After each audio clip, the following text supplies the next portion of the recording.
ये कॉन्सेप्चुअली एक बहुत अच्छा क्वेश्चन है बच्चों, इसको ध्यान से देखना, अदरवाइज़ बच्चों से मिस्टेक होती है।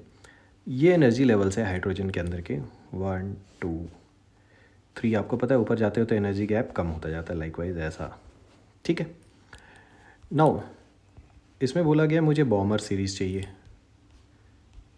सो अगर आपको बॉमर सीरीज़ चाहिए तो इलेक्ट्रॉन को कहीं से जंप होके आना पड़ेगा कहाँ तक बच्चों? 2 तक। अब इसको चाहिए Baumer series with minimum energy difference. ठीक है, मिनिमम पोटेंशियल डिफरेंस में इसको काम चलाना है। तो अभी तो देखो सारे इलेक्ट्रॉन्स ग्राउंड स्टेट में, और मुझे बॉमर चाहिए मिनिमम एनर्जी के साथ। तो बॉमर तो देखो कहाँ से स्टार्ट होता है, ये फर्स्ट लाइन हो गई, सेकेंड लाइन, थर्ड लाइन, ऐसे बॉमर की चल रही है, क्योंकि बॉमर का मतलब ही होता है कि 2 तक वापस आना चाहिए। अब उसमें से मिनिमम एनर्जी वाला कौन सी लाइन है? ये वाली लाइन है, मतलब 3 से 2 का जंप चाहिए मुझे। ठीक है, मिनिमम एनर्जी का गैप यही वाला है बॉमर में से। तो अगर 3 से 2 वापस चाहिए आपको इलेक्ट्रॉन, तो पहले ग्राउंड से आपको 3 तक तो भेजना पड़ेगा ना। ग्राउंड से कहाँ तक भेजना पड़ेगा बच्चों? मुझे 3 तक।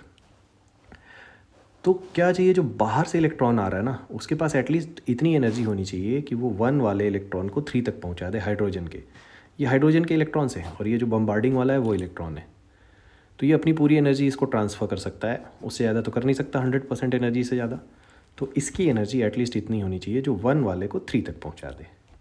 अब कोई भी एनर्जी गैप जो है 1 से 3 तक की एनर्जी का गैप चाहिए बस मुझे।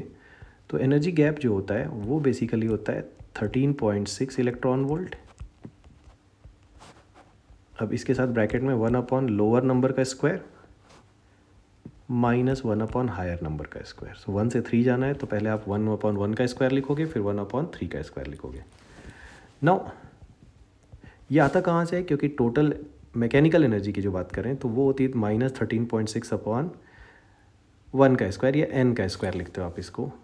तो जब आप इसको 3 वाले में से 1 को माइनस करोगे तो ऐसे ही डिफरेंस आता है। एनी हाउ इसका कैलकुलेशन कर लो बस, आपका यही तो आंसर है। इतनी एनर्जी तो चाहिए बम्बार्डिंग के लिए। सो 1 माइनस 1/9 है ये, और ये वैल्यू आएगी 13.6 इंटू 8/9।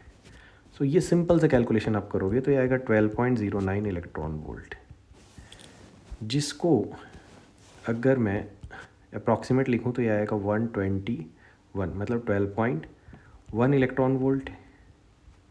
इसको अगर मैं कंपेयर करूँ α/10 ऐसा, तो अल्फ़ा की वैल्यू आएगी 121 and that is your answer. अब एक चीज़ समझो, ये एनर्जी गैप होता कितना है? कैसे मैंने इसको डायरेक्टली 12.09 लिख दिया, उसको थोड़ा समझो। मैं इसको यहाँ पे शो कर रहा हूँ, ठीक है? फिर आप बताना अगर किसी बच्चे को ज़रूरत होगी तो इसका मैं शॉर्ट ट्रिक बता दूंगा आपको। फिजिक्स केमिस्ट्री में बहुत कम जगह पे इसकी वैसे तो ज़रूरत पड़ती है, एडवांस के क्वेश्चन में पड़ती भी है, मेंस में तो आपका काम इससे हो जाएगा। बट अगर आपको एनर्जी गैप याद करना ही है तो ये वाला एनर्जी गैप जो होता है ना, यहाँ पे जो दिख रहा है, सबसे पहला वाला तो याद कर ही देना, ये 10.2 होता है, क्योंकि वो बार बार यूज़ होता है क्वेश्चंस में। So this energy gap is 10.2 electron volt. इसके ऊपर वाला होता है 1.89, ये वाला एनर्जी गैप। इसके ऊपर होता है 0.66, इसके ऊपर होता है 0.31। तो मैंने देखा कि भाई यही वाला एनर्जी गैप तो चाहिए मुझे 10.2 और 1.89 का, इसलिए मैंने इसको जल्दी से 12.09 लिख दिया। अगर किसी बच्चे को ये एनर्जी गैप याद करने की शॉर्ट ट्रिक चाहिए होगी तो नीचे कमेंट बॉक्स में लिखना, वैसे उसकी बहुत ज़्यादा ज़रूरत तो नहीं पड़ती है, मैं उसकी शॉर्ट ट्रिक आपको बता दूंगा।